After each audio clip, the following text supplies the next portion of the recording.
बाबा साहेब हमारे इतने बड़े मसीहा, इतने बड़े डॉक्टर, वो हमारे समाज के हर एक बीमारी का अच्छी तरह से पहले तो चिंतन कर रहे हैं, सोच रहे हैं बीमारी क्या है, फिर उसके बाद इलाज भी दे रहे हैं, इलाज दिया उन्होंने।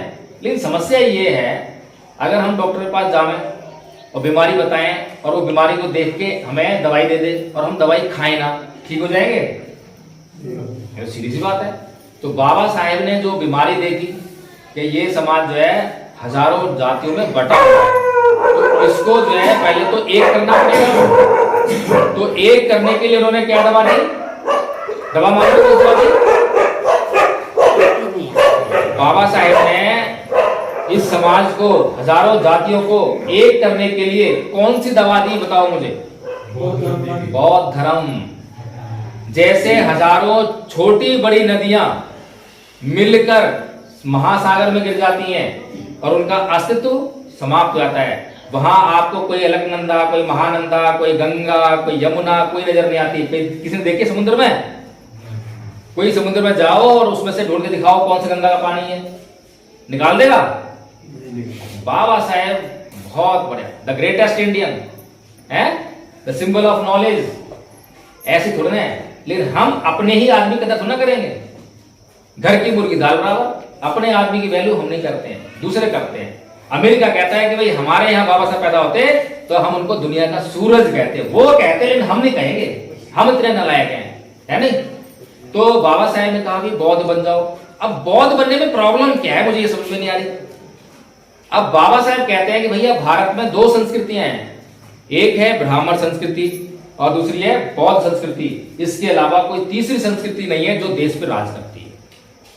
पूरा इतिहास बाबा साहब ने पढ़ा और बाबा साहब ने कहा कि हमें जो है बौद्ध संस्कृति में जाना पड़ेगा और उसकी जो है विजय ब्राह्मण संस्कृति पर करनी पड़ेगी। अब ये संस्कृति है क्या? ये बड़ा जो है इंपॉर्टेंट मैटर है। संस्कृति क्या है? हम रोज सुबह उठते हैं और रात को सोते हैं, ठीक है जी। इस दौरान हम बहुत सारे काम करते हैं और जितने भी काम करते हैं, क्या हम उन कामों को रोज करना सीखते हैं? क्या रोज करना सीखते हैं? नहीं सीखते ना।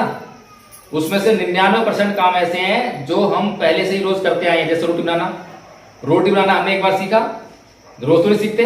अब सीख गए तो तुरंत रोटी बन जाती है, और जब सीख रहे थे तो बहुत देर में कभी चपटी हो रही है, कभी टूट रही है, कभी कुछ हो रहा है नहीं?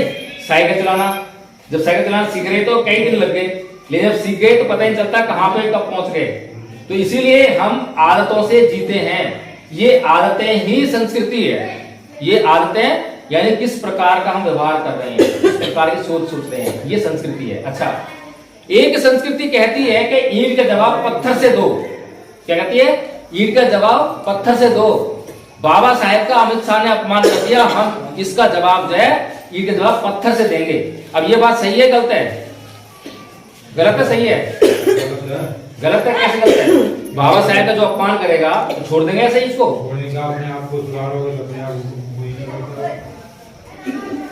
मैंने कई जगह मीटिंग करी, लेकिन पहली बार ऐसा जवाब मिला है आपसे, धन्यवाद।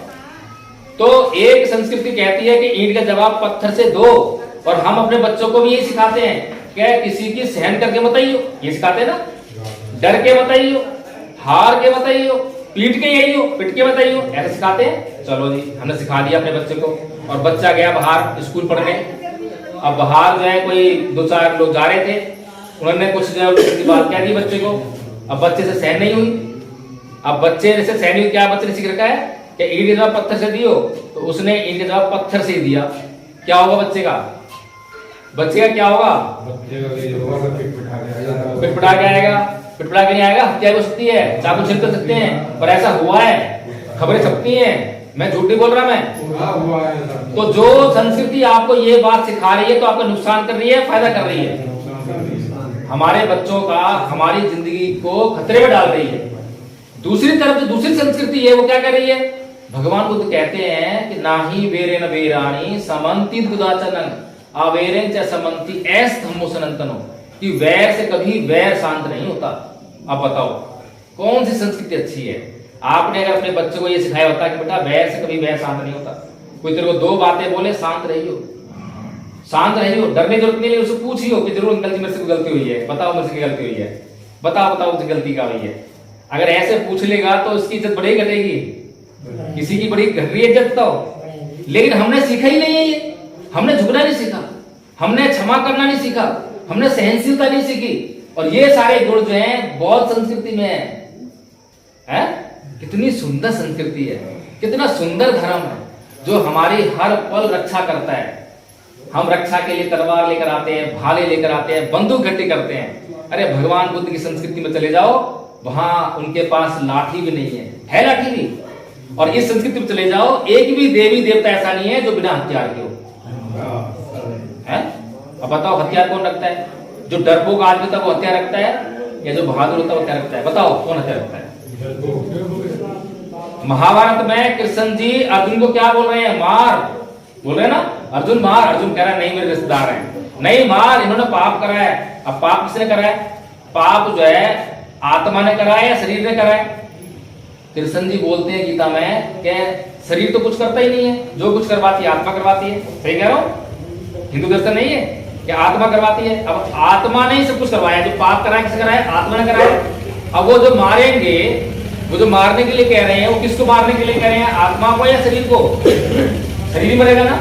बताओ ये कृष्ण जी क्या पाठ ला रहे हैं अर्जुन को जो है। और दूसरी तरफ दूसरी संस्कृति है, भगवान बुद्ध अंगुलीमाल जो हत्यारा है, जिसके पास जो तलवार है, जंगल में फूका डाकू है, उसको सुधारने के लिए जंगल में अकेले जाते हैं। कोई सेना है उनके पास, कोई लाठी भी नहीं है, एक आदमी भी साथ में नहीं है, अकेले जाते हैं और उसके चित्त में परिवर्तन करके सुधार के समाज में लेकर आते हैं। और समाज में अगर उसको राजा देते हैं कि लो इसको फांसी पर लटका दो, नहीं, वो सुधर गया है और वो सुधर के जो है फिर समाज का कल्याण करने लगता है। बताओ कौन सी संस्कृति अच्छी है? एक तरफ जो है जरा सी बात के लिए हजारों लाखों लोग मरवा दिए, बिना बात के लिए 5 गांव दे दो। क्यों भाई 5 गांव दे दो? क्यों 5 गांव दे दो? गलती किसकी? किसने कहा था तुम जुआ खेलो? किसने कहा था? किसने कहा था कि भाई तुम अपने भाइयों को दांव पे लगा दो, तुम्हारी संपत्ति थी भाई? अरे तुम अधर्म कर रहे हो, धर्मराज चला रहे हो। किसी ने सवाल करा? किसी ने? पत्नी संपत्ति होती है क्या? अपनी पत्नी को दांव पे लगाने वाला धर्मराज कैसे हो सकता है? लेकिन हमें तो धर्मराज उन्होंने बताया और हमने मान लिया।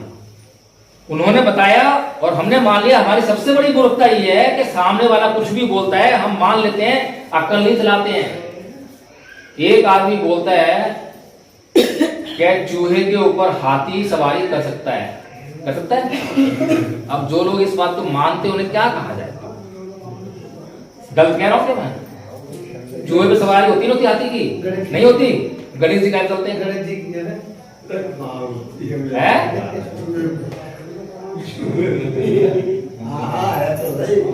अब नहीं, हमने प्रश्न नहीं करते ना। हम प्रश्न करें तो बोलेगा ना चमत्कारी पुरुष है वो, तो तुम्हें क्या मालूम? अरे चमत्कार होते तो भैया बॉर्डर पे लगा चमत्कार वालों को। पाकिस्तान परेशान कर रहा है, चीन परेशान कर रहा है, दुनिया भर के हमारे जो जासूस वहां जाते हैं मारे जाते हैं, तुम उनको वहां लगा दो। आज तक जो है एक चींटी नहीं मरी किसी चमत्कार से।